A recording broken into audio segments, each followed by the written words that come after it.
What's up, guys? Wanted to take you guys through a really quick session of the basic fundamental stretching techniques that I introduce to all my clients. These stretches are done in the beginning of our workouts, at the end of our workout, and even in between the session as well. All intended to promote mobility, flexibility, good range of motion, prevent injuries. So we're always going to begin with a few basic, about 4 or 5 or 6 basic ones. First one's going to be the glute stretch. Really good stretch for your glute and hip. You're going to start in a plank position, and then your knee comes right in between the hands. Take the foot a little bit higher to get a 90-degree angle here, or as close to a 90-degree as possible. Once you have the 90-degree angle, hands are going to be placed on the floor, and try to drop your butt into the ground and gently lean your body forward. You're going to feel a stretch definitely in the glutes, outside leg, like the IT band area, leaning forward with it, holding it for about 15 to 20 seconds. 15 to 20 seconds, you're switching sides. Again, start in a plank position. Knee comes right in between the hands. Foot comes a little bit higher. Again, you want to try to get a 90-degree angle here as much as you can. And you're just going to kind of sit into it. If you're flexible enough, your butt's going to touch the floor. If you're not, it's probably going to hang off a little bit, which is fine. Just going to do that until you get flexible enough that your butt can actually touch. And again, you're leaning forward. If you're not feeling it in your glute or your butt, you're probably not leaning forward enough. So you want to definitely take your entire upper body, try to keep a straight chest, no hunching, and lean forward as much as you can. It's okay for your elbows to bend a little, as long as you're getting that glute stretch. Very important stretch. So that's your first one we're going to do, glute stretch. Stretch number 2, we're going to go into your world's greatest stretch. Some people call this a runner's stretch, world's greatest. It's a really good stretch to open up the hip muscles. You're going to feel your hamstrings a lot. You might feel your lower back as well, and definitely hips.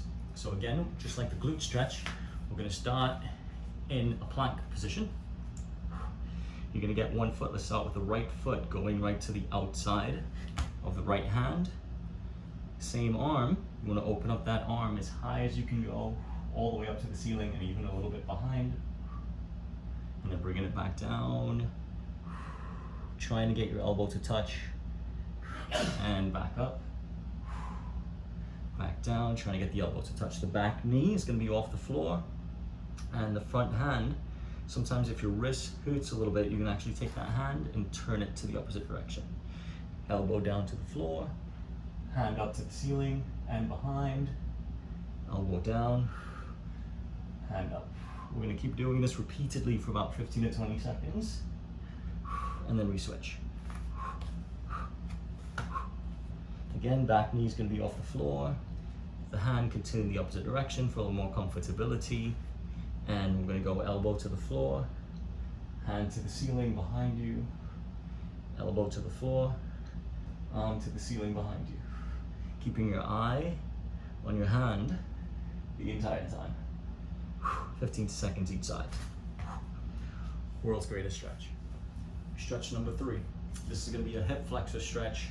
It's going to hit your hip flexor muscles right in the front here. It's also one of your major hip flexor muscles is your psoas muscle, which tends to get really tight. So this one's going to be really good to open up the entire hip, specifically speaking your psoas muscle. So we're going to get almost in that glute position that we did in the beginning. So pretty much the same, almost a glute position, right? You're going to get that knee right in between both hands. Once the knee's there, you're going to grab your back ankle, your back foot. You're going to pull that knee as far back as you can go. When it can't go anymore, same arm that you just used to pull that knee back, you're going to get that arm, bring it across, grab the opposite shoulder, and continue to move your entire body into that direction that we just went to. So if it's your right arm, you're going to grab your left shoulder and continue to move towards the left. You should feel that into your quad, into your hip muscle, big time. We're going to release it, go all the way back, and grab again. Grabbing the shoulder, pushing the elbow continuously, pushing the entire body over that way. Very, very important. Remember, you're gonna grab the ankle, pull the knee way back, reach over, grab the shoulder, and continue to push that elbow and the entire body to the same direction. We're going to switch sides. Again, almost the glute stretch position. Knee right in between the hands. Take the back ankle and pull that knee as far back as you can. Even if you're really tight, just by pulling that knee back, you should start feeling a quad stretch already. Once you feel that, now I'm going to place my left arm on my right shoulder and continue to push that elbow towards the right. Again, every stretch we're going to hold for about 15 to 20 seconds. Take it back. We can repeat 15 to 20 seconds, hold it for 15 to 20 seconds, or you can repeat multiple times for 15 to 20 seconds. And that's your hip / psoas stretch. Stretch number 4, we're going to do your T-spine stretch. So your T-spine stands for thoracic spine, which is kind of the middle to upper part of your spine, which is also very, very effective for your shoulder muscles as well. So we're going to call this the T-spine, but it also hits your shoulder, your scapular muscles, and the skeletal frame up there as well. So the T-spine stretch, I'm going to turn this way.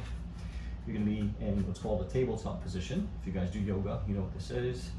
And from this position, you're going to get one arm, and we're going to thread the needle, meaning getting one arm and just threading it through and sliding it on the floor as far as you're allowed to go. Trying to get your shoulder to touch the floor, and you're gently, gently leaning forward as well. You're going to bring it back, thread the needle, slide that hand as far out as you can go, leaning forward to get the shoulder to touch the floor. Now we're going to switch sides, take it all the way through, shoulder to the floor, and back up.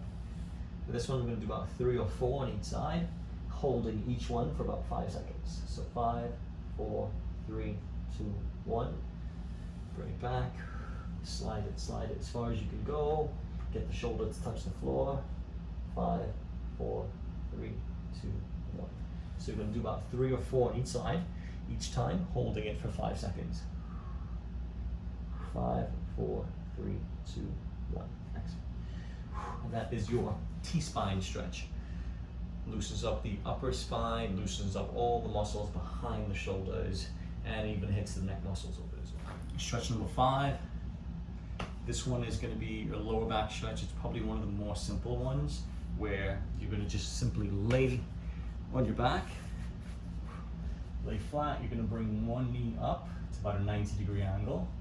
You're going to grab the outside of that knee with the opposite hand. So my right knee is up, my left hand comes behind that knee, and we're going to pull it towards the floor, trying your best to get the knee to touch the floor as you pull. The other leg's going to be straight out, and the opposite arm is going to be all the way out to that side as well. Again, so we're holding this for about 15 to 20 seconds, trying to get that knee to touch the floor. Focusing on your breathing, taking deep breaths. After your 15 to 20, we're going to switch sides.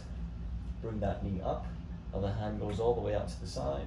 Opposite hand grabs the outside of the knee and pull that down to the side. Good. Again, the goal is to try to get the knee to touch the floor if possible. If not, it's okay. It'll touch sooner or later. 15 to 20 seconds. One of the more simple ones. You should feel this. Definitely maybe some glute area here as well, but you should definitely feel the lower back is here.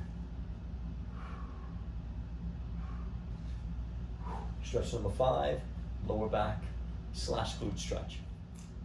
Stretch number 6, scorpion stretch. This is going to be another one that's really good for the lower back / hip area, but it also hits your shoulder and chest area as well. So it's really good to open up the chest, open up the shoulder as well. So we're going to lay flat on the floor, stomach down, and hands are going to be wide. Once your hands go wide, you're gonna pick a position to look at. So if I'm looking towards my left leg is gonna come up and go all the way behind me, as far as you can go. Once you can't go anymore, you can actually lift the left arm up as well. You can feel that in your shoulder and your chest. Holding this for about 10 to 15 seconds here. You're gonna go back down, switch sides. Again, whatever direction you're looking at, that's the leg that's gonna cross. So if I'm looking towards my right leg is gonna go behind, all the way down to the floor.